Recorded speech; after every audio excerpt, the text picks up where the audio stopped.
নমস্কার, আমি মৌ। আজ আমি আপনাদের যে গল্পটি পাঠ করে শোনাবো সেটি পরশুরাম অর্থাৎ রাজশেখর বসুর লেখা একটি খুব মজার গল্প, ধুস্তুরি মায়া, দুই বুড়োর রূপকথা। আশা করি গল্পটি আপনাদের খুব ভালো লাগবে। আর যদি আমার গল্প পাঠ আপনাদের একটুও ভালো লেগে থাকে তাহলে অবশ্যই আমার গল্প পাঠের সঙ্গে থাকবেন। ধন্যবাদ। শুরু করছি আমার আজকের গল্প পাঠ, পরশুরাম অর্থাৎ রাজশেখর বসুর লেখা একটি খুব মজার গল্প, ধুস্তুরি মায়া, দুই বুড়োর রূপকথা। উদ্ধব পাল আর তার অন্তরঙ্গ বন্ধু জগবন্ধু গাঙ্গুলির বয়স প্রায় 65। উদ্ধব বেঁটে মোটা, শ্যামবর্ণ, মাথায় টাক, কাঁচা পাকা ছাঁটা গোঁফ। উডমান স্ট্রিটে এর একটি ইমারতি রঙের বড় দোকান আছে। এখন দুই ছেলে সেটি চালায়। জগবন্ধু লম্বা, রোগা, ফর্সা, গোঁফ দাড়ি নেই। ইনি জামরুলতলা হাই স্কুলের হেডমাস্টার ছিলেন, এখন অবসর নিয়েছেন। দুই বন্ধু দক্ষিণ কলকাতায় আবু হোসেন রোডে কাছাকাছি বাস করেন। ছেলেরা রোজগার করছে, মেয়েরা সুপাত্রে পড়েছে। সেজন্য সংসারের ভাবনা থেকে এরা নিষ্কৃতি পেয়েছেন। দুজনেরই স্বাস্থ্য ভালো, শখও নানা রকম আছে। সুতরাং বুড়ো বয়সে এদের বেশ আনন্দেই থাকবার কথা। রোজ বিকালবেলা এরা ঢাকুরের লেকে হেঁটে যান এবং জলের ধারে একটি বড় শিমুল গাছের তলায় বসে সন্ধ্যা 7টা-8টা পর্যন্ত গল্প করেন। তারপর বাড়ি ফেরেন। দুজনেই সেকেলে লোক। সিগারেট, চুরুট, পাইপ পছন্দ করে না। প্রত্যেকে ঝুলিতে একটা হুঁকো আর তামাক টিকে সাজানো দুটি কলকে নিয়ে যান এবং গল্প করতে করতে মুহুর্মুহু ধূমপান করেন। বৈশাখ মাস, সন্ধ্যা 7টাতেও একটু আলো আছে। জগবন্ধু নিজের হুঁকো থেকে কলকেটি তুলে উদ্ধবের হাতে দিয়ে বললেন, আজ তোমার দাঁতের খবর কি? উদ্ধব উত্তর দিলেন, তোমার সেই মাজনে কোনো উপকার হলো না। পড়ে না গেলে কনকনানি যাবে না। তুমি খাসা আছো, দুপাটি বাঁধিয়ে মুড়ি, কড়াই ভাজা, নারকেল, গলদা চিংড়ি সবই চিবিয়ে খাচ্ছ। আমার তো পান শুদ্ধ ছাড়তে হয়েছে। তা ছেঁচে খাও না কেন? আরে ছ্যা, তাতে সবাই ভাববে একেবারে থুত্থুরে বুড়ো হয়ে গেছি। তার চাইতে না খাওয়া ভালো। বুড়ো হওয়ার অশেষ দোষ। আর শুধু দোষ দেখছো কেন, ভালোর দিকটাও দেখো। খাটতে হচ্ছে না, ছেলেরা সব করে দিচ্ছে। সবাই খাতির করে। কোথাও গেলে সব চাইতে আরামের চেয়ারটিতে বসতে দেয়। পাড়ায় সভা হলে তোমাকেই সভাপতি করে। গুরুজন নেই, ভূমিষ্ঠ হয়ে প্রণাম করতে হয় না, অন্য লোকেই প্রণাম করে। থামলে কেন, বলে যাও না। মেয়েরা সব দাদু, জ্যাঠা, মেশো বলে ডাকে। বুড়োদের দিকে আর চোখে তাকায় না। আমরা যেন ইট পাথর, গরু ছাগল। তাতে তোমার ক্ষতিটা কি? ক্ষতি নয়, ক্ষতি নয়। আমাদের পুরুষ মানুষ বলেই গণ্য করে না। দেখো যোগু, জীবনটা বৃথাই কাটলো। বৃথা কেন? তোমার কিসের অভাব? উপযুক্ত দুই ছেলে রয়েছে, গিন্নি রয়েছেন, ব্যবসায় দেদার টাকা আসছে, শরীর ভালোই আছে। তোমারও দাঁত নড়া ধর্তব্যের মধ্যেই নয়। বাত, ডায়াবেটিস, ব্লাড প্রেশার কিছুই নেই। এই বয়সেও নিমন্ত্রণে গিয়ে দুদিস্তে লুচি আর দেদার মাছ, মাংস, দই, মিষ্টান্ন খেতে পারো। আমি অবশ্য তোমার মতন মজবুত নই, বড় লোকও নই, কিন্তু দুঃখ করবারও কিচ্ছু নেই। কজন বুড়ো আমাদের মতন ভাগ্যবান। উদ্ধব পাল হুঁকোয় একটি দীর্ঘ টান দিয়ে কলকেটি বন্ধুর হাতে দিলেন। তারপরে বললেন, দেখো যোগু, যখন বয়স ছিল তখন কোনো ফুর্তিই করতে পাইনি। কর্তার হুকুমে স্কুলের পড়া শেষ না করেই দোকানে ঢুকেছি। ব্যবসা আর রোজগার ছাড়া আর কিছুতে মন দেবার অবকাশ ছিল না। জগবন্ধু গাঙ্গুলি বললেন, এখন তো দেদার অবকাশ, হ্যাঁ, যত খুশি আনন্দ করো না। চেষ্টা করেছি, কিন্তু এই বয়সে তা হবার নয়। ছোঁড়াদের দেখে বাইসাইকেল চড়ে সনসনিয়ে ছুটতে আর মোটর চালাতে ইচ্ছে করে, কিন্তু শক্তি নেই। আজকাল অ্যাং ব্যাং চ্যাং সবাই বিলেত ব্রহ্মাণ্ড ঘুরে আসছে। আমারও ইচ্ছে হয়, কিন্তু ইংরেজি বলতে পারি না। হ্যাট কোট পায়জামা আচকান পরতে পারি না। কাঁটা চামচ দিয়ে খেতে গেলে পেট ভরে না। কাজেই যাবার জো নেই। আবার সেকেলে ফুর্তিও সয় না। বছর চারেক আগে কাশিতে এক সাধু বাবার প্রসাদী বড় তামাকের ছিলিমে একটি টান মেরেছিলুম। তারপর ঘণ্টা 2 ত্রিভুবন অন্ধকার। সেদিন আমার বেয়াই জগন্নাথ দত্তর বাগানে গিয়ে উপরোধে পড়ে 4 গেলাস খেয়েছিলুম। রম পঞ্চ না কি বললে, খেয়ে যাই আর কি, কেবল হেঁচকি আর হেঁচকি, তারপর বমি। ফুর্তিরও সাধনা দরকার, জোয়ান বয়স থেকে অভ্যাস করতে হয়। এখন আরও সব করতে যেও না। তারপর এই সেদিন তোমার সঙ্গে স্বপনপুরী সিনেমায় লুটে নিল মন দেখেছিলুম। দেখা ইস্তক মনটা খিঁচড়ে আছে। জীবনের যা সব চাইতে বড় সুখ প্রেম, তাই আমার ভোগ হলো না। অবাক করলে তুমি, বাড়িতে সতীলক্ষ্মী গৃহিণী আছেন, তবু বলছো প্রেম হয়নি। শাস্ত্রে বলে, জীর্ণমন্নং প্রশংসন্তি ভার্যাঞ্চ গত যৌবনম। অর্থাৎ ভাত হজম হলে আর স্ত্রী বৃদ্ধা হলেই লোকে প্রশংসা করে। এখন না হয় দুজনে বুড়ো হয়েছ, কিন্তু প্রথম বয়সে প্রেম হয়নি, এ কি রকম কথা?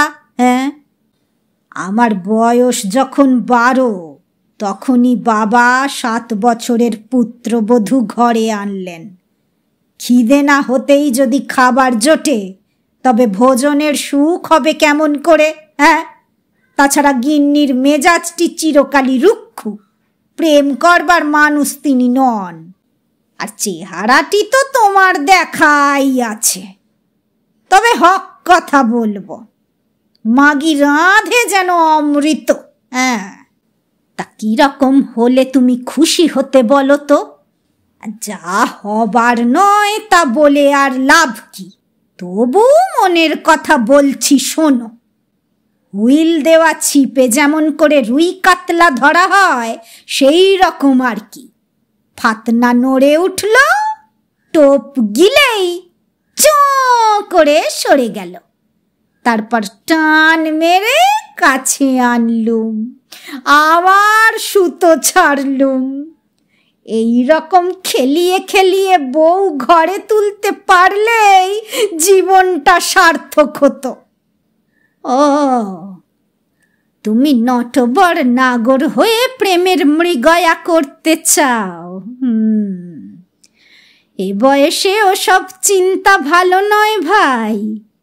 পত্নী যেভাবেই ঘরে আসুন, কচি বেলায় বা ধেরে বয়সে, প্রেমের আগে বা পরে, তিনি চিরকালই মার্গিতব্যা, অর্থাৎ খোঁজবার আর চাইবার জিনিস।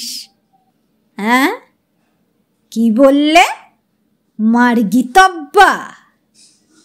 তা থেকেই বুঝি মাগি হয়েছে? তা জানি না, সুনীতি চাটুর্যে মশাই বলতে পারেন। উদ্ধব পাল একটি দীর্ঘ নিঃশ্বাস ফেলে ভরাক ভরাক করে তামাক টানতে লাগলেন। যে শিমুল গাছের তলায় এরা বসেছিলেন তার উপরে একটি পাখি হঠাৎ ডেকে উঠল, ওঠ ওঠ ওঠ ওঠ ওঠ ওঠ। আর একটা পাখি সাড়া দিলে, উঠি উঠি উঠি উঠি উঠি উঠি। উদ্ধব বললেন, কি পাখি হে? হ্যাঁ, বেশ মজার ডাক তো। প্রথম পাখিটা মোটা সুরে আবার ডাকল, ব্যাং ব্যাং গমি গমি গমি গমি। অন্য পাখিটা মিহি সুরে উত্তর দিলে, ব্যাং ব্যাং গমা গমা গমা গমা। জগবন্ধু রোমাঞ্চিত হয়ে চুপি চুপি বললেন, কি আশ্চর্য ব্যাপার। উদ্ধব বললেন, ব্যঙ্গমা ব্যঙ্গমি নয় তো, চুপ চুপ শুনে যাও কি বলছে। ব্যঙ্গমা ব্যঙ্গমীর আলাপ শুরু হলো। কলকাতার টেলিফোনের মতন অস্পষ্ট আওয়াজ, কিন্তু বোঝা যায়। নিচে কারা রয়েছে রে ব্যঙ্গমী? দুটো বুড়ো। কি করছে ওরা? তামাক খাচ্ছে আর বক বক করছে। ও, তাই নাকে দুর্গন্ধ লাগছে আর কাশি আসছে। কি বলছে ওরা? একটা বুড়ো বলছে তার জীবনই বৃথা, প্রেম করবার সুবিধে পায়নি। আর একটা বুড়ো তাকে বোঝাচ্ছে। বুড়ো বয়সে ধেড়ে রোগ ধরেছে। এই বলে ব্যঙ্গমা তার সায়ংকালীন কোষ্ঠ শুদ্ধি করলে। উদ্ধব আর জগবন্ধু রুমাল দিয়ে মাথা মুছে একটু সরে বসলেন। ব্যঙ্গমী বললে, তোমার তো নানা রকম বিদ্যে আছে, একটা উপায় বাতলে দাও না। আহা, বুড়ো বেচারার মনে বড় দুঃখ, যাতে তার শখ মেটে তার ব্যবস্থা করো। ব্যঙ্গমা বললে, জোয়ান হবার শখ থাকে তো তার প্রক্রিয়া বাতলাতে পারি, কিন্তু ওদের সাহস হবে কি? বোধহয় পেরে উঠবে না। পারুক না পারুক, তুমি বলো না। উদ্ধব ফিসফিস করে বললেন, নোট করে নাও হে, নোট করে নাও। জগবন্ধু তার নোটবুকে লিখতে লাগলেন। ব্যঙ্গমা বললে, ধুস্তুরি ছোলা, একটি একটি ছোলা খেলে 10-10 বছর বয়স কমে যায়। সে আবার কি জিনিস? কোথায় পাওয়া যায়? তৈরি করতে হয়। ওই বেড়ার দক্ষিণ দিকে নীল ধুত্রর ঝোপ আছে, তাতে বড় বড় ফল ধরেছে। কৃষ্ণপক্ষ পঞ্চমীর সন্ধ্যায় ধুত্র ফল চিরে তার ভেতরে ছোলা গুঁজে দিতে হবে। একটি ফলে একটি ছোলা। একাদশীর মধ্যে সেই ছোলা রস টেনে নিয়ে ফুলে উঠবে, তখন বার করে নেবে। তারপর অমাবস্যা সন্ধ্যায় গঙ্গার ঘাটে ছোলা চিবিয়ে খেয়ে সংকল্প করবে। মনে থাকে যেন, একটি ছোলায় 10 বছর বয়স কমবে, 5টিতে 50 বছর। যদি 10-20টা খায় তবে পূর্বজন্মে ফিরে যাবে। তারপর শোন, সংকল্পের পর এই মন্ত্রটি বলে গঙ্গায় একটি ডুব দেবে। বম মহাদেব, ধুস্তুর স্বামী, দস্তুর মতো প্রস্তুত আমি। ডুব দেবা মাত্র বয়স কমে যাবে। আচ্ছা, যদি ফের আগের বয়সে ফিরে আসতে চায়? খুব সোজা, পূর্ণিমার সন্ধ্যায় গঙ্গার ঘাটে গিয়ে বেলপাতা চিবিয়ে খাবে। যটা ছোলা খেয়েছিল তটা বেলপাতা। তারপর এই মন্ত্রটি বলে একটি ডুব দেবে। বম মহাদেব, সকল বস্তু আগের মতন আবার অস্তু। ব্যঙ্গমা ব্যঙ্গমী নীরব হল। আরও কিছু শোনবার আশায় খানিকক্ষণ সবুর করে উদ্ধব বললেন, বোধহয় ঘুমিয়ে পড়েছে। যা শোনা গেল তাই যথেষ্ট। প্রক্রিয়াটি যা বললে তা মাল বিজয়ীর কায়কল্পের চাইতে ঢের সোজা। বিপদের ভয়ও দেখছি না। জগবন্ধু বললেন, ধূত্রর রস হচ্ছে বিষ, তা জানো? আরে ছোলার মধ্যে কতই বা রস ঢুকবে। ব্যঙ্গমার কথা যদি মিথ্যেই হয় তবে বড় জোর একটু নেশা হবে। আমরা তো আর মুঠো খানিক ছোলা খাবো না। তবে চলো দেখা যাক বেড়ার দক্ষিণে নীলধূত্রর গাছ আছে কিনা। দুজনে গিয়ে দেখলেন ধূত্র গাছের জঙ্গল, বড় বড় ফল ধরেছে। জগবন্ধু বললেন, বোধহয় পরশু কৃষ্ণপক্ষের পঞ্চমী। বাড়ি গিয়ে পাঁজি দেখতে হবে। সেদিন ছোলা আর একটা ছুরি নিয়ে আসা যাবে। পঞ্চমীর দিন উদ্ভব আর জগবন্ধু ধূত্রর বনে এসে 10-12টা ফল ছিঁড়ে তার মধ্যে ছোলা পুড়ে দিলেন। তারপরের কদিন তারা নানা রকম ভাবনায় আর উত্তেজনায় কাটালেন। জগবন্ধু অনেকবার বললেন, কাজটা ভালো হবে না। উদ্ধব বললেন, অত ভয় কিসের? এমন সুযোগ ছাড়তে আছে? আমাদের বরাত খুব ভালো, তাই ব্যঙ্গমা ব্যঙ্গমীর কথা নিজের কানে শুনেছি। আমার মনে হয় হরপার্বতী দয়া করে পাখির রূপ ধরে আমাদের হদিশ বাতলে দিয়েছেন। এই বলে উদ্ধব হাত জোর করে বারবার কপালে ঠেকাতে লাগলেন। জগবন্ধু বললেন, আচ্ছা, জোয়ান না হয় হওয়া গেল, কিন্তু বাড়ির লোককে কি বলবে? আরে বাড়িতে যাব কেন? খোঁজ না পেলে সবাই মনে করবে যে মরে গেছি। আমরা অন্য নাম নিয়ে অন্য জায়গায় থাকব। তুমি জগবন্ধুর বদলে জলধর হবে, আর আমি উদ্ধবের বদলে উমেশ হব। কেউ চিনতে পারবে না। নিশ্চিন্ত হয়ে ফুর্তি করা যাবে। হ্যাঁ। একাদশীর দিন তারা ধূত্রফল পেড়ে ভিতর থেকে ছোলা বার করে নিলেন। ছোলা ফুলে কুলাটির মতন বড় হয়েছে। তারপর কদিন তারা গোপনে নানা রকম ব্যবস্থা করে ফেললেন, যাতে ভবিষ্যতে নিজেদের আর পরিবারবর্গের কোনো অভাব না হয়। উদ্ধব উমেশ পালের নামে ব্যাংকে একটা নতুন অ্যাকাউন্ট খুলতে যাচ্ছিলেন।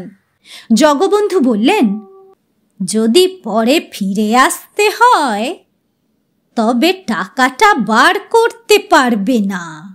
উদ্ধব আর উমেশ পালের নামে জয়েন্ট অ্যাকাউন্ট করো। উদ্ধব তাই করলেন। চতুর্দশীর দিন জগবন্ধু বললেন, দেখো, বয়স কমাতে হয় তুমি কমাও, আমার কোনো দরকার নেই। উদ্ধব বললেন, তা কি হয়? এক যাত্রায় পৃথক ফল হতে পারে না। তুমি সঙ্গে না থাকলে আমি কিছুই করতে পারবো না। বেশ, আমি কিন্তু দিন কতক পরেই ফিরে আসব। ফিরবে কেন? তোমারই তো সুবিধে বেশি। পরিবার বহুদিন গত হয়েছেন, নির্ঝঞ্ঝাটে আরেকটি ঘরে আনবে। কটা ছোলা খেতে চাও হে? হ্যাঁ, আমি বেশ করে ভেবে দেখলুম 4টে খাওয়াই ভালো। এখন আমাদের দুজনেরই বয়স প্রায় 65, 40 বাদ গিয়ে হবে 25, একেবারে তাজা তরুণ। কিন্তু বুদ্ধিও তো খাজা তরুণের মতন হবে। এতদিন ব্যবসা করে যে বুদ্ধিটি পাকিয়েছ তা একটা খেয়ালের বশে কাঁচিয়ে দিতে চাও? আমি বলি কি, দুটো ছোলা খাও, তাতে বয়স ৪৫ বছর হবে, প্রায় জোয়ানেরই মতন, অথচ বুদ্ধি বেশি কেঁচে যাবে না। উদ্ধব নাক সিটকে বললেন, রাম বলো, ৪৫-এ কারবার ফালাও করা যেতে পারে, দেদার খদ্দেরও জোগাড় করা যেতে পারে, কিন্তু মনের মানুষ, ওই যাকে বলেছ মার্গী তব্বা, পাকড়াও করা যাবে না। আধবুড়োর কাছে কোনো মেয়ে ঘেঁষবে না।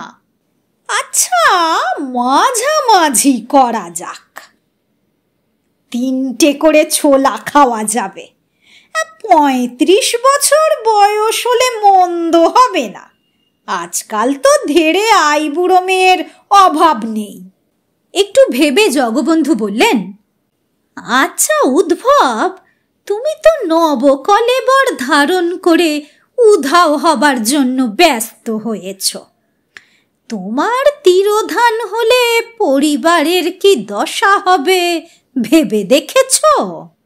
তোমার দুঃখ হবে না? না, সম্পত্তি যখন রেখে যাচ্ছি তখন দুঃখ কিসের? তবে দিন কত কান্নাকাটি করবে, তা না হলে যে ভালো দেখাবে না। গহনা খুলতে হবে, মাছ, পেঁয়াজ, পুঁইশাক, মসুর ডাল এসব ছাড়তে হবে, তার জন্য কিছুদিন একটু কষ্ট হবে। তারপর তোফা আলো চালের ভাত, ঘি, মটর ডাল, পটল ভাজা, ঘন দুধ, আম কলা সন্দেশ খেয়ে খেয়ে ইয়ালাস হবে, আর হরদম পান্দকটা চিবুবে। ঝাঁটা গোফের খোঁচা আর তামাকের গন্ধ সইতে হবে না। বেয়াক্কেলে মিনসের তোয়াক্কা রাখতে হবে না। মনের সুখে বউদের ওপর তম্বি করবে আর গুরু মহারাজের সঙ্গে কাশী, হরিদ্বার, হিল্লি, দিল্লি, মক্কা ঘুরে বেড়াবে।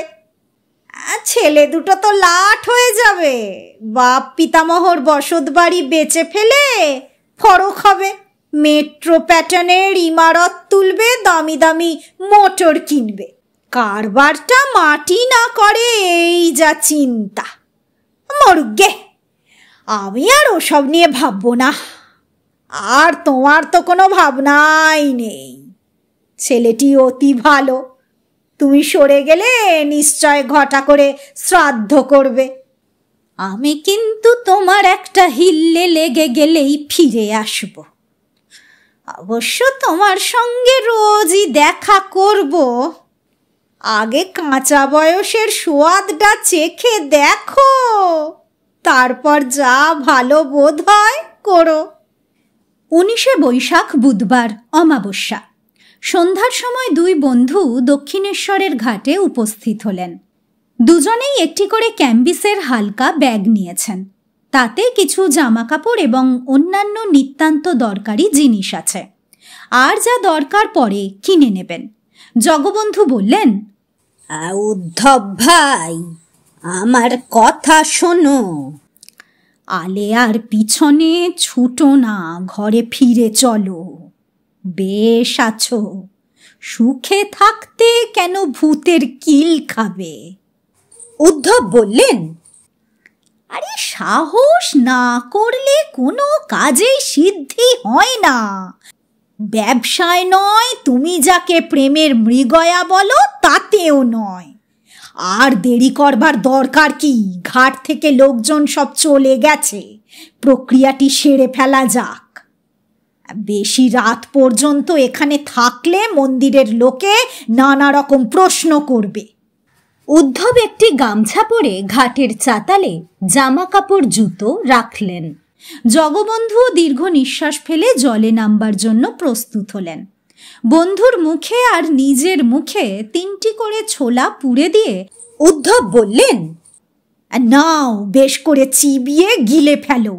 এইবার মনে মনে সংকল্প করো। হয়েছে তো? হ্যাঁ? তারপর জগবন্ধুর হাত ধরে জলে নেমে উদ্ধব বললেন, এসো, দুজনে একসঙ্গে মন্ত্রটি বলে ডুব দেওয়া যাক। বম মহাদেব, ধুস্তুর স্বামী, দস্তুর মতো প্রস্তুত আমি। জল থেকে উঠে গা মুছতে মুছতে জগবন্ধু প্রশ্ন করলেন, কিরকম বোধ হচ্ছে? যে অন্ধকার, তোমার চেহারা দেখা যাচ্ছে না। একটা টর্চ আনলে হতো। উদ্ধব কাপড় পরতে পরতে বললেন, বম ভোলানাথ, কেয়া বাত, কেয়া বাত, মাথায় আবার চুল গজিয়েছে। হ্যাঁ, শরীরটা খুব হালকা হয়ে গেছে। লাফাতে ইচ্ছে করছে, লাফাতে। দাঁতের বেদনাও নেই। ধন্য ধন্য ব্যঙ্গমা, ব্যঙ্গমী, ধন্য। যদি ধরা দিতে, তবে সোনার খাঁচায় রেখে বাদাম, পেস্তা, আঙুর, বেদানা খাওয়াতুম। তোমার কিরকম হলো হে? বাঁধানো দাঁত খসে গেছে, দুপাটি নতুন দাঁত বেরিয়েছে, গায়েও জোর পেয়েছি। আলো জেলে আরশিতে না দেখলে ঠিক বুঝতে পারা যাবে না। চলো, যাওয়া যাক। কলকাতার বাস এখনো পাওয়া যাবে। বউবাজারে তরুণধাম হোটেলে ঘর খালি আছে, আমি খবর নিয়েছি। এখন সেখানেই উঠব, তারপর সুবিধে মতন একটা বাড়ি নেওয়া যাবে। হোটেলে এসে আরশিতে মুখ দেখে উদ্ধব বললেন, বয়স কমেছে বটে, কিন্তু চেহারাটা গুন্ডা গুন্ডা দেখাচ্ছে। তোমার তো দিব্যি রূপ হয়েছে যোগু, একেবারে কার্তিক। দেখো ভাই, আমার শিকার তুমি যেন কেড়ে নিও না। জগবন্ধু বললেন, আমি শিকার করতে চাই না। বেশ বেশ বেশ, তুমি সুখদেব গোসাই হয়ে তপস্যা করো। এখন আমার মতলবটা শোনো। প্রেমের মৃগয়া তো করবই, কিন্তু তাতে দিন কাটবে না। রসা রোডে একটা নতুন রঙের দোকান খুলব, পাল অ্যান্ড গাঙ্গুলি। তুমি বিনা মূলধনে অংশীদার হবে, লাভের বখরা পাবে। ব্যাংকে 10 লাখ টাকা নতুন অ্যাকাউন্টে জমা আছে। দেখবে 6 মাসের মধ্যে নতুন কারবারটি ফাঁপিয়ে তুলব। মনে থাকে যেন, তুমি হচ্ছ জলধর গাঙ্গুলি, আমি উমেশ পাল। রাত অনেক হয়েছে, এখন খাওয়া দাওয়া করে শুয়ে পড়া যাক। পরদিন সকালে চা খেতে খেতে জগবন্ধু বললেন, এখন কি করতে চাও বলো?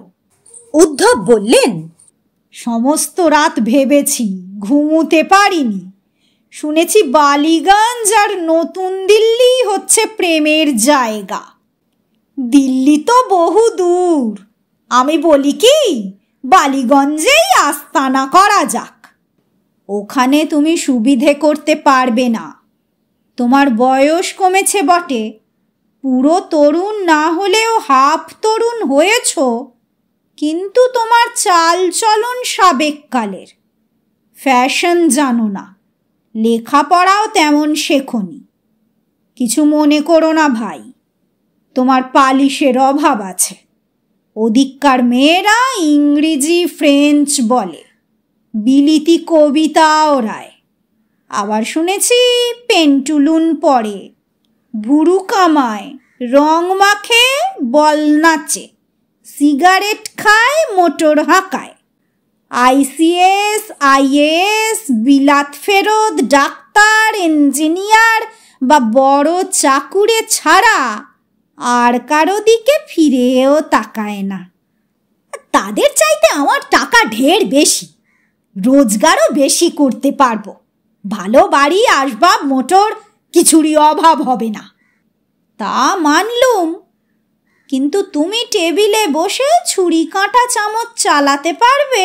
হ্যাঁ, হাপুস হুপুস শব্দ না করে তো খেতেই পারো না। শুনেছি কড়াইশুঁটির দানা আর বড়ি ভাজা ছুরি দিয়ে তুলে মুখে তোলাই আধুনিক দস্তুর। তা তুমি পারবে? চিমটে দিয়ে তুলে খেলে চলবে না? না, তাছাড়া তুমি টেবিল ক্লথে ঝোল ফেলে নোংরা করবে, তা দেখলেই তোমার মার্গিতব্যা মার মুখ হবেন। বেশ, তুমিই বলো কোথায় সুবিধে হবে। খবরের কাগজে গাদা গাদা পাত্রপাত্রীর বিজ্ঞাপন বার হয়, তা থেকেই বেছে নিতে হবে। এই তো আজকের কাগজ রয়েছে, পড়ো না।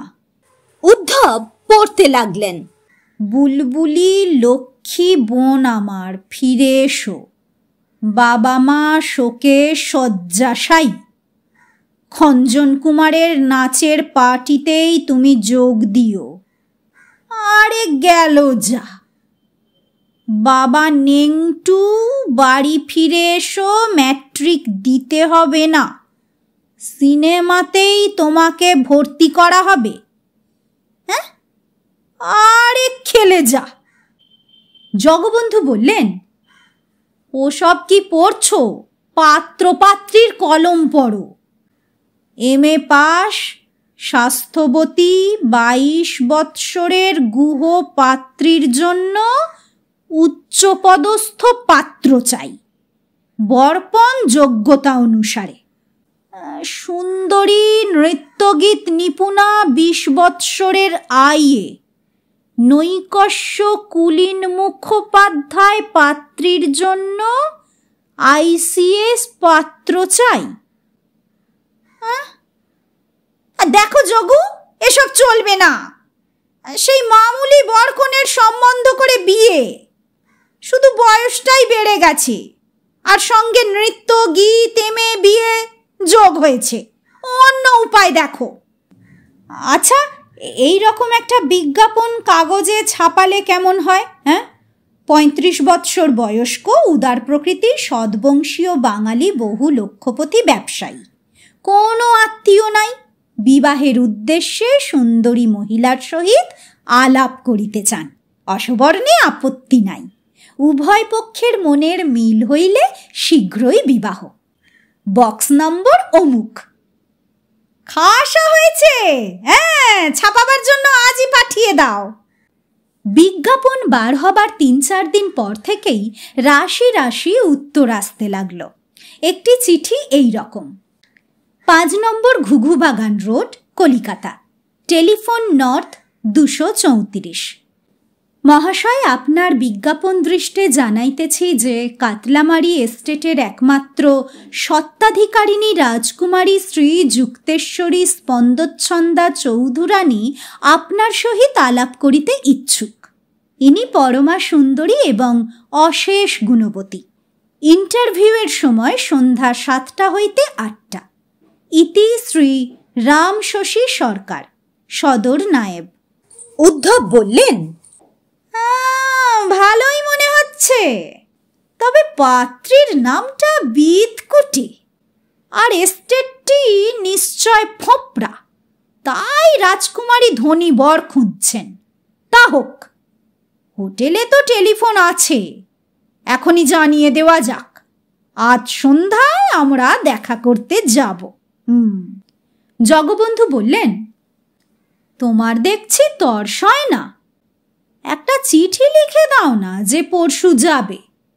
তাড়াতাড়ি করলে ভাববে তোমার গরজ খুব বেশি। তুমি বোঝো না, কোনো কাজে গড়িমসি ভালো নয়। উদ্ধব টেলিফোন ধরে ডাকলেন, নর্থ 234। ইয়েস। একটু পরে মেয়েলি গলায় সাড়া এলো, কাকে চান? শ্রীযুক্তেশ্বরী আছেন কি? আমি হচ্ছি উমেশ পাল, আলাপের জন্য আমি বিজ্ঞাপন দিয়েছিলুম। ও, আপনি একজন ক্যান্ডিডেট? উদ্ধব একটু গরম হয়ে বললেন, ক্যান্ডিডেট আপনাদের রাজকুমারী, তার তরফ থেকেই তো বিজ্ঞাপনের উত্তরে দরখাস্ত পেয়েছি। দরখাস্ত বলছেন কেন? আমি রাজকুমারী। আপনি দেখা করতে চান তো সন্ধ্যায় আসতে পারেন।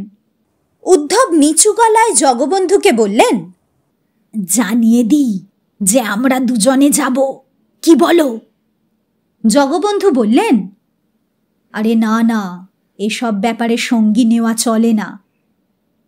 উত্তর আসতে দেরি হচ্ছে দেখে রাজকুমারী বললেন, হ্যালো। উদ্ধব জবাব দিলেন, কি লো? ও আবার কি রকম? ভদ্রমহিলার সঙ্গে কথা কইতে জানেন না? খুব জানি, আলাপ তো হবেই। এখনই শুরু করলে দোষ কি? আজই সন্ধ্যায় আপনার কাছে যাব। আপনাকে বকাটে ছোকরা বলে মনে হচ্ছে। ঠিক ধরেছেন। বয়স যদিচ 35, কিন্তু স্বভাব 20-25-এর মতন। দেখুন, আপনার গলার সুরটি খাসা, চেহারাটিও ওই রকম হবে তো? হ্যাঁ, দেখতেই পাবেন। মশাই নিজে কেমন? চমৎকার, দেখলেই মোহিত হয়ে যাবেন। টেলিফোনের আলাপ শেষ হলে জগবন্ধু বললেন, হ্যাঁ হে উদ্ধব, ভুলে 3টের জায়গায় 4-5টা ছোলা খেয়ে ফেলোনি তো? ফাজিল ছোকরার মতো কথা বলছিলে। 3টেই খেয়েছিলুম। কি জানো, ছেলেবেলায় বাবার শাসনে কোনো রকম আড্ডা দেওয়া বা বকামি করবার সুবিধে ছিল না। এখন আবার কাঁচা বয়সে এসে ফুর্তি চাগিয়ে উঠেছে। তুমি কিছু ভেবো না, আমার বুদ্ধি ঠিক আছে, বেচাল হবে না। জগবন্ধু কিছুতেই সঙ্গে যেতে রাজি হলেন না। অগত্যা উদ্ধব একলাই রাজকুমারী স্পন্দছন্দা চৌধুরানীর কাছে গেলেন। বাড়িটা জীর্ণ, অনেককাল মেরামত হয়নি। সামনের বাগানেও জঙ্গল হয়েছে। বৃদ্ধ নায়েব রামশশী সরকার উদ্ধবকে একটি বড় ঘরে নিয়ে গিয়ে বসালেন। একটু পরে পাশের পর্দা ঠেলে স্পন্দছন্দা এলেন। উদ্ধব স্থির করে এসেছেন যে হ্যাংলামি দেখাবেন না, রসিকতা করবেন বটে, কিন্তু মুরব্বির চালে। হলেনই বা রাজকুমারী, উদ্ধব নিজেও তো কম কেউকেটা নন। ঘরের ল্যাম্প শেড দিয়ে ঢাকা, সেজন্য আলো কম। উদ্ধব দেখলেন স্পন্দছন্দা লম্বা, দোহারা, কিন্তু মাংসের চেয়ে হাড় বেশি। মেমের চাইতেও ফর্সা, গোলাপি গাল, লাল ঠোঁট, লাল নখ, চাঁচা ভুরু, কাঁধ পর্যন্ত ঝোলা কোঁকড়ানো চুল, নীল শাড়ি। জগবন্ধুর শিক্ষা অনুসারে উদ্ধব দাঁড়িয়ে উঠে বললেন, নমস্কার। নমস্কার, আপনি বসুন। দেখুন, শ্রীযুক্তেশ্বরী রাজকুমারী পণ্ডচণ্ডা দেবী। স্পন্দছন্দা? হ্যাঁ হ্যাঁ হ্যাঁ হ্যাঁ, স্পন্দছন্দা। দেখুন, একটি কথা গোড়াতেই নিবেদন করি। আপনার নামটা উচ্চারণ করা বড় শক্ত। আমি হেন জোয়ান মরদ হিমশিম খেয়ে যাচ্ছি। যদি আপনাকে পদিরানী বলি তো কেমন হয়? হ্যাঁ, স্বচ্ছন্দে বলতে পারেন। আমিও আপনাকে অংশে বলবো। সেটা কি ভালো দেখাবে? প্রজাপতির নির্বন্ধে আমি তো আপনার স্বামী হতে পারি। হবু স্বামীকে নাম ধরে ডাকা আমাদের হিঁদু ঘরের দস্তুর নয়। স্পন্দছন্দা হিহি করে হেসে বললেন, আপনি দেখছি অজপাড়াগে। আমি আসল শহুরে, 4 পুরুষ কলকাতায় বাস। আপনি তো পাড়াগা থেকে এসেছেন, বেশ, নাম ধরেই ডাকবেন, তাতে আমার ক্ষতিটা কি? এখন কাজের কথা শুরু হোক। আমার চেহারাটা কেমন দেখছেন? মন্দ কি, একটু বেঁটে আর কালো, তা সেটুকু ক্রমে সরে যাবে। আমাকে কেমন দেখাচ্ছে? খাসা, যেন পটের বিবিটি। অত ফর্সা কি করে হলেন? আমার গায়ের রঙই এই রকম। উদ্ধব সশব্দে হেসে বললেন, ওগো ওগো চণ্ডপণ্ডা পদিরানী, রঙের ব্যাপারে আমাকে ঠকাতে পারবে না। ওই হলো আমার ব্যবসা। হ্যাঁ, তুমি 1 কোট অস্তরের ওপর 3-5 পেন্ট চড়িয়েছ। হ্যাঁ, হবক্স জিঙ্ক, একটু পিউরি আর একটু মেটে সিঁদুর। তা লাগিয়েছ, বেশ করেছ, কিন্তু জমির আদত রংটি কেমন? হ্যাঁ, আপনি অতি অসভ্য। আচ্ছা আচ্ছা আচ্ছা, তোমার গায়ের রং তোমারই থাক, আমার তা জানবার দরকার কি। তবে একটা কথা বলি, মূর্তিটা কুমোরটুলি ঢঙের করতে পারোনি। যদি আরো বেশি পিউরি কি এলামাটি দিতে আর চোখের ওই কাজলটা কান পর্যন্ত টেনে দিতে, তবেই খোলতাই হতো। আপনি নিজে কি মাখেন? আলকাতরা? উদ্ধব সহাস্যে বললেন, সর্ষের তেল ছাড়া আর কিছুই মাখি না। আমার হচ্ছে খোদ রং, নারকেল ছোবড়া দিয়ে ঘষলেও উঠবে না, একেবারে পাকা। আমার কাছে তঞ্চকতা পাবে না, বয়সও ভাঁড়াতে চাই না, ঠিক 35। তা তোমার কত? 22। 42। স্পন্দচ্ছন্দা চেঁচিয়ে বললেন, 22। আরো চেঁচিয়ে টেবিলে কিল মেরে উদ্ধব বললেন, 42। হ্যাঁ, 42।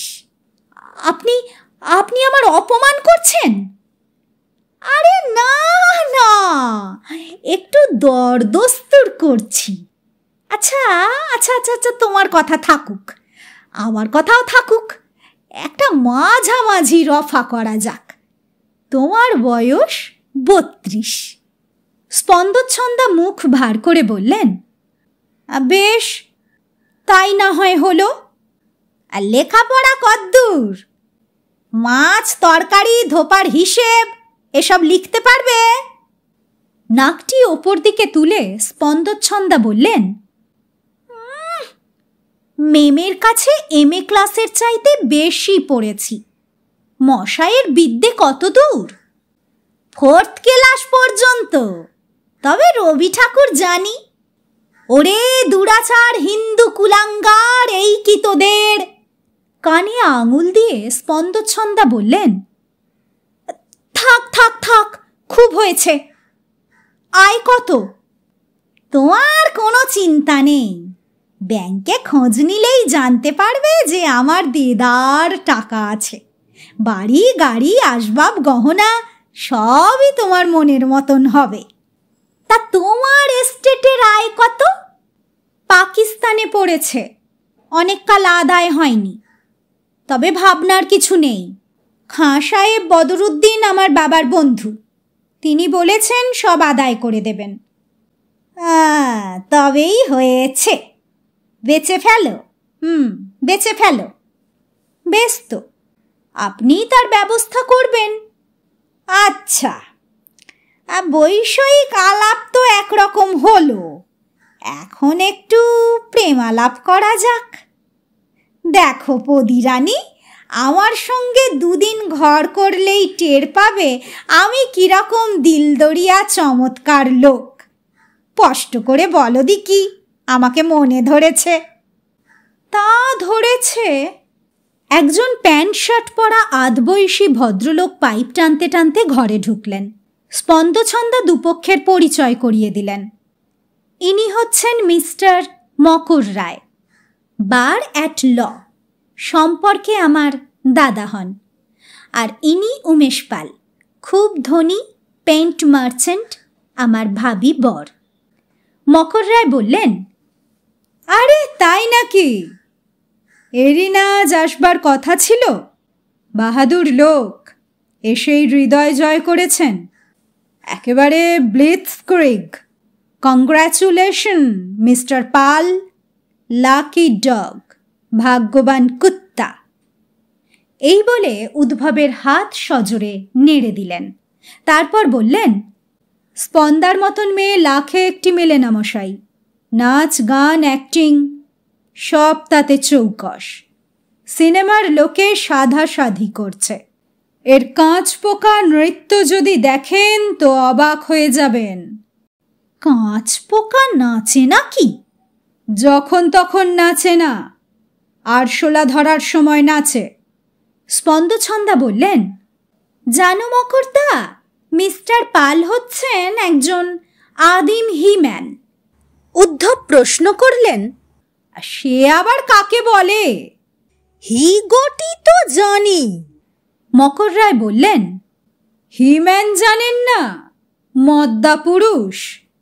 আমাদের ঋষিরা যাকে বলতেন নরপুঙ্গব বা পুরুষ সর্ব, অর্থাৎ যিনি ষাঁড়ের মতন শিং বাগিয়ে সোজা ছুটে গিয়ে লক্ষ্যস্থানে পৌঁছে যান। দেখুন মিস্টার পাল, যদি রঙের কারবার বাড়াতে চান তো আমাকে বলবেন। হুন্ডাগড় স্টেটের সমস্ত খনি আমার হাতে। অজস্র গেড়ি মাটি আর এলামাটি আছে। 2 লাখ যদি ঢালেন তবে 1 বছরেই 3 লাখ ফিরে পাবেন। আচ্ছা, সে কথা পরে হবে। আপনারা এখন আলাপ করুন, আমি ওপরে গিয়ে বসছি। উদ্ধব বললেন, আরে না না, এইখানেই বসুন। আমার ঢাক ঢাক গুড়গুড় নেই মশাই, বিশেষত আপনি যখন সম্পর্কে শালা। দেখুন মকরবাবু, আপনার এই বোনটি হচ্ছেন আমার মার্গিতব্বা। সে আবার কি চিজ? জানেন না? চিরকাল খোঁজবার আর চাইবার জিনিস। একজন হেডমাস্টার কথাটির মানে বলে দিয়েছেন। আচ্ছা, আজকের মতন উঠি, তামাক খেতে হবে। আপনাদের এখানে তো সে পাট নেই। না না না, সিগারেট ফিগারেট চলবে না, গুড়ুক চাই, গুড়ুক। কাল বিকেলে আবার আসবো, গড়গড়া আর তামাকের সরঞ্জামও সব নিয়ে আসবো। হ্যাঁ, ভালো কথা, আমার আর একটু জানবার আছে। হ্যাঁ গা পদিরানি, শুক্তো, মোচার ঘন্ট, ছোলার ডালের ধোঁকা এসব রাঁধতে জানো? স্পন্দছন্দা ঠোঁট বেঁকিয়ে বললেন, ওসব আমি খাই না, আমি খেতে ভালোবাসি। আচ্ছা, মাগুর মাছের কালিয়া, ইলিশের পাতুরি, ভাপা দই এসব করতে জানো? ও তো বাবুর্চির কাজ। তবে কি ছাই জানো, এসব রান্না বাবুর্চির কাজ নয়, গিন্নিরই করা উচিত। তোমার নাচ দেখে তো আমার পেট ভরবে না। ও, আপনি রাঁধুনি গিন্নি চান? একটা কেষ্টদাসী কি কালিদাসী ঘরে আনলেই তো পারতেন। হঠাৎ রেগে গিয়ে উদ্ধব বললেন, কি বললে? কালিদাসীর সামনে তুমি দাঁড়াতে পারো নাকি? অত রাগ কেন মশাই? তিনি বুঝি আপনার আগেকার গিন্নি? উদ্ধব গর্জন করে বললেন, আগেকার কি? হ্যাঁ, আগেকার কি? দস্তুর মতন জলজ্যান্ত এখনকার। তার কাছে তুমি, তরমুজের কাছে তেলা কুচ্চ, কামধেনুর কাছে মেনি বেড়াল। স্পন্দছন্দা চিৎকার করে বললেন, হ্যাঁ, এক স্ত্রী থাকতে আবার বিয়ে করতে এসেছো? ঠক, জোচ্চোর, বেরিয়ে যাও, বেরিয়ে যাও। মকর রায় বললেন, যাবে কোথায়? রীতিমতো ক্রিমিনাল কাণ্ড। ধাপ্পা দিয়ে রাজকন্যা আর রাজ্য আদায় করতে এসেছো? থামো, মজা টের পাইয়ে দেব। উদ্ধব দাঁত খিঁচিয়ে কিল দেখিয়ে গটগট করে ঘর থেকে বেরিয়ে গেলেন। সমস্ত শুনে জগবন্ধু বললেন, ব্যাপারটা ভালো হলো না, ওরা অমনি ছাড়বে না, তোমাকে জব্দ করবার চেষ্টা করবে। উদ্ধব বললেন, গিন্নির নামটা শুনে হঠাৎ কেমন মন খারাপ হয়ে গেল, সামলাতে পারলুম না। তা যাকগে, কি আর করবে। 2 দিন পরে সলিসিটার গুঁই অ্যান্ড হুঁইয়ের চিঠি এলো। রাজকুমারী শ্রী যুক্তেশ্বরী স্পন্দছন্দা চৌধুরানীকে যে মানসিক আঘাত দেওয়া হয়েছে এবং তজ্জনিত তাঁর যে স্বাস্থ্যহানি ঘটেছে তার খেসারত স্বরূপ 1 লক্ষ টাকা 3 দিনের মধ্যে পাঠানো চাই, অন্যথায় উমেশ পালের বিরুদ্ধে মকদ্দমা রুজু করা হবে। জগবন্ধু বললেন, মুশকিলে ফেললে দেখছি। মকদ্দমার ফল যাই হোক, হয়রানি আর কেলেঙ্কারি হবে, ভাবিয়ে তুললে হে। উদ্ধব বললেন, ভাবনা কিসের? মোক্ষম উপায় আমাদের হাতে রয়েছে। ব্যঙ্গমার কথা মনে নেই? জগবন্ধু সোৎসাহে বললেন, রাজি আছো তুমি? হ্যাঁ, খুব রাজি। শখ মিটে গেছে। হোটেলের জঘন্য রান্না আর খেতে পারি না। দেখো তো পূর্ণিমা কবে? পাঁজি দেখে জগবন্ধু বললেন, আজই তো, আজই। সন্ধ্যার সময় দুজনে দক্ষিণেশ্বরের ঘাটে এলেন এবং 3টি বেলপাতা চিবিয়ে মন্ত্র পাঠ করলেন।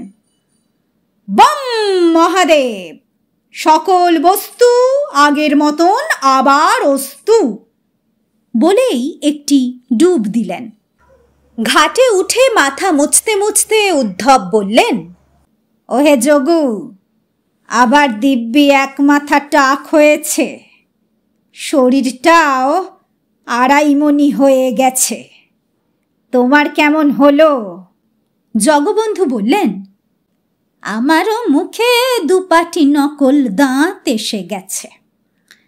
সব তো হলো, এখন বাড়ি গিয়ে বলবে কি? 2 হপ্তা আমরা গায়েব হয়ে আছি, তার একটা ভালো রকম কৈফিয়ত দেওয়া চাই। সে তুমি ভেবো না, তুমি তা পারবেও না।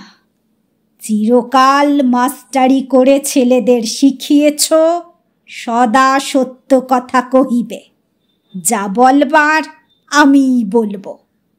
আজ রাতে আর বাড়ি গিয়ে কাজ নেই, হোটেলে ফিরে চলো। হোটেলে এসে দেখলেন তাদের ঘরে 4 জন বিছানা পেতে শুয়ে আছে। উদ্ধব ম্যানেজারকে বললেন, আচ্ছা লোক তো আপনি, কিছু না জানিয়ে আমার রিজার্ভ করা ঘরে অন্য লোক ঢুকিয়েছেন, এর মানে কি?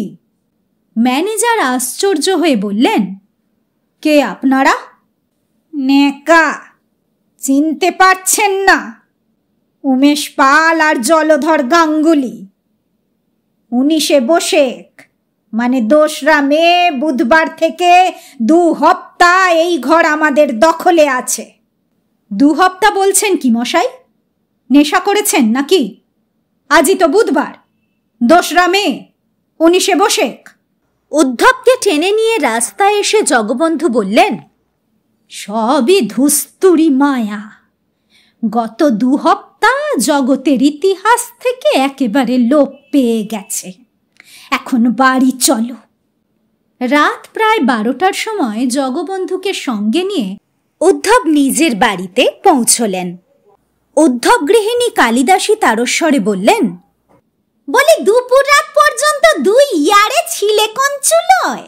হ্যাঁ, ওর লক্ষ্মী না হয় ছেড়ে গেছে, তোমার তো ঘরে একটা আপদবালাই আছে। দেরি দেখে মানুষটা ভেবে মরছে, সে হুঁশ হয়নি বুঝি? হ্যাঁ? উদ্ধব হাঁপাতে হাঁপাতে কান্নার সুরে বললেন, ও গিন্নি, তোমার শাখা সিঁদুরের জোরে আর এই যোগু ভাইয়ের হিম্মতে আজ প্রাণ নিয়ে ফিরে এসেছি। সন্ধ্যার সময় দক্ষিণেশ্বরের মন্দিরের ঘাটে গঙ্গার ধারে বসেছিলাম। ভাবলাম মুখ হাত পা ধুয়ে নি, তারপর মায়ের আরতি দেখব। যেমন জলে নাবা অমনি এক মস্ত কুমির পা কামড়ে ধরে টেনে নিয়ে চলল। উদ্ধবের 2 পায়ে হাত দিয়ে কালিদাসী বললেন, কই দাঁত বসায়নি তো? ফোকলা কুমির গিন্নি, একদম ফোকলা। ভাগ্যিস কুমিরটা বুড়ো ছিল, তাই পা বেঁচে গেছে। আমার বিপদ দেখে যোগু লাঠি নিয়ে লাফিয়ে জলে পড়ল। এক হাতে সাঁতার দেয় আর এক হাতে ধপাধপ লাঠি চালায়। শেষে চাঁদপাল ঘাটে এসে কুমিরটা মারের চোটে কাবু হয়ে আমাকে ছেড়ে দিয়ে পালিয়ে গেল। তারপর এক ময়রার দোকানে উনুন পাড়ে বসে জামা কাপড় শুকিয়ে ঘরে ফিরেছি। কালিদাসী বললেন, মা পরমেশ্বরী রক্ষা করেছেন, কালই পুজো পাঠাবো। মা গো মা, মা। রান্না সব জুড়িয়ে জল হয়ে গেছে, গরম করে দিচ্ছি। লুচিও এখনই ভেজে দিচ্ছি। ততক্ষণ তোমরা মুখ হাত পা ধুয়ে একটু জিরিয়ে নাও। গাঙ্গুলি মশাইয়ের বাড়ি খবর পাঠাচ্ছি, উনি এখানেই খেয়ে দিয়ে যাবেন এখন। উদ্ধব বললেন, হ্যাঁ নিশ্চয় নিশ্চয়, এখানেই খাবে হে যোগু, হ্যাঁ এখানেই খাবে। গিন্নির রান্না তো নয়, যেন অমৃত।